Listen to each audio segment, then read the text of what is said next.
Hello everyone, my name is David Hayson-Rod from University of Technology, Sydney. Today I will talk about the application of deep learning and Bayesian networks for customer churn causality analysis. My research topic is causal analysis of customer churn using deep learning.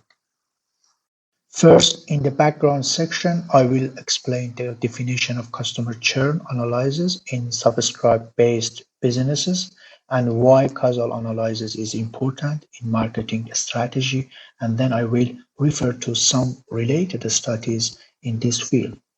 And then I will explain the research problems and solutions, how to improve churn prediction in our method. The common definition of churner in subscribe-based businesses is someone closes his account or has decreasing number of the transactions over a specific period of time. The churn rate is calculated from the number of the customers they already churned divided on initial customers. Churn is categorized in two main groups of involuntary and voluntary. Involuntary is when a company decided to close a customer subscription because of some reasonable justification. Most businesses focus on deliberate churn because in deliberate churn, customers plan to close the contract for some purposes like better technology, more expectation, or some reason like that. This type of churn rate can be controlled by customer relationship management teams. These are most factors cause a deliberate churn. For example, poor customer attention engineering, low quality of service, the price are not competitive, poor customer relationship management, greater customer expectations. Why churn prediction is worth to investigate? Because churn rate is heart of the business and is so critical to a company's success. Also, cost of the customer acquisition is higher than customer retention cost. Picking any solution without churn analysis could be potentially detrimental to a strategic plan. Result of the churn analysis can be applied to risk management plan as well. Related words. As we can see in this table, the most of the studies are on prediction of customer churn, not causal analysis of customer churn. The most of studies using decision tree and random forest models because usually their dataset is not a high dimension data or a massive dataset. Also, there are some research works on churn analysis. They use deep learning in some small size of datasets from Kaggle or some dataset with a few features from telco industries like that. There is no research work on a real-world finance dataset like our dataset in CFS. And probably this is first research project using deep learning for predicting customer churn in superannuation fund companies in Australia. Challenges and contribution. The main challenges in these studies are time-consuming feature engineering in a massive financial dataset with high dimensional sparse data. What is the probability that a customer predicted as a churner is indeed churned? How to provide a measure of uncertainty in the prediction of customer churn rate? Our contribution and solutions to these challenges is we exploit the intrinsic property of deep feed-forward neural network, which is feature transformation based on the different weights of given historical data. We propose a causality analysis method to predict the set of causes that leads to deliberate churn. And then we discover the most influential features on classifiers outcome and analyze them as a causal variables in Bayesian systems. The advantage of our method is marketing teams can understand underlying factors beyond customer churn and based on that design a better campaign. Methodologies. First of all, we understand which customer is churner and which customer is loyal customers. So we define the customer churner. We look at the customer data in our data set from 2013 to 2019. Those customers close their account during next 6 months. We name it outcome window. considered as a churner in class 0. Also, we define a customer as a loyal customer if their account is active more than 6 months. So we observe the 12 months window and we'll predict who will be churner or non-churner in outcome window. The good advantage of this approach, we can add more data set in future. For example, now the last data set is for 2019. We can add 2020 to 2021. So we can add more data set without changing churn propensity modeling structure. This graph shows total balance, loyal customers, and number of the churners in 6 month period of time.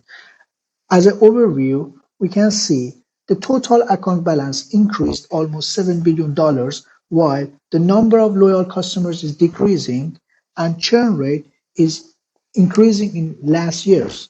So it's clear that a proper strategy planning to return loyal customers is a need to improve this business. Binary classification generally produces severe skewed data distributions. Here, the minority class is churned customers, which is less than 7% of the population. That's why in our pipeline, first of all, in pre-processing phase, we apply synthetic minority oversampling technique, SMOTE, to synthesize new examples for the minority class to ensure we have an equal number of the samples in each class. And then we tune the network hyperparameters such as learning rate, activation functions, dense layers, output functions, and so on by applying the random search model hyperparameter tools. At the end step, we look at those features with the most predictive power on the classifiers, and then we use them in our proposed causal analysis model.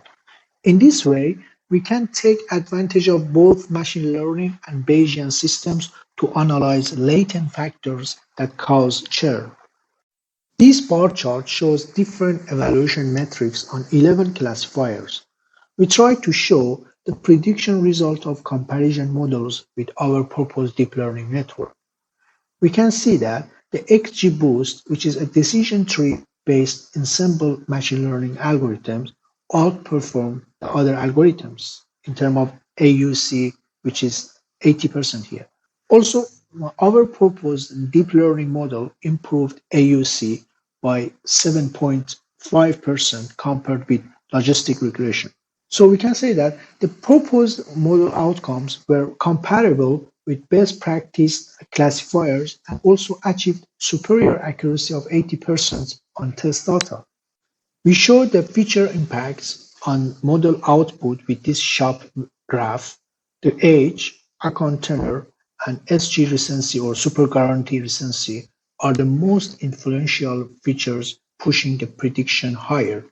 Unlike that, a feature's name, ACC balance change amount, is pulling the model's prediction lower. We attempt to use these features as causal variables in our proposed causality analysis model. In our causal inference, we first model a causal problem in do-while tools and then identify a target estimate as a causal effect or a causal variable.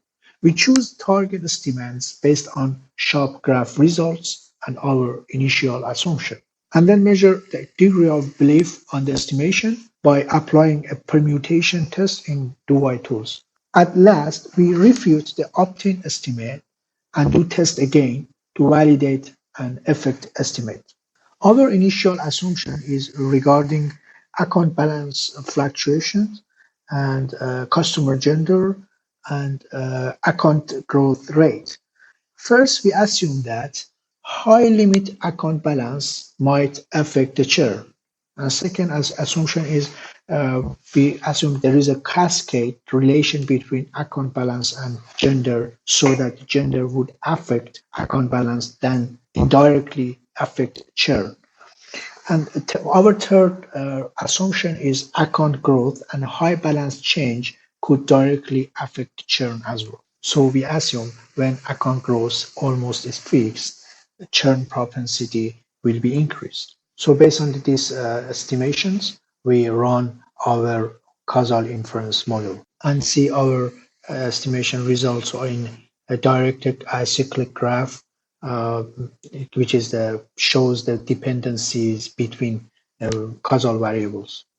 There are many methods for statistical estimation of the causal effects. In this study, we use the propensity score-based inverse weighting method and conclude the estimation results and churn probability results in this table. For example, here, the value of SG recency is 15%.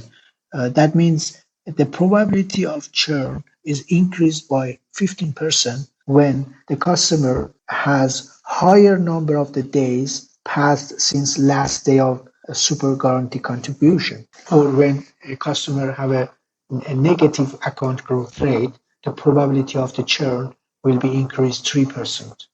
In this study, we propose a new churn propensity model was designed and integrated with the Bayesian causal network.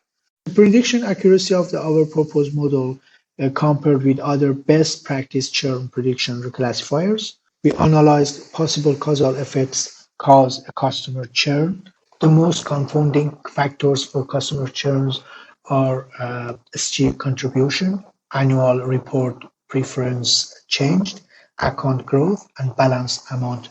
And also churn rate can be reduced by 3% for customers that are active more than 1 year. Also, you can find more result visualization based on the Python implementation in our GitHub address here. Okay, that's end of my presentation today. Thank you for listening.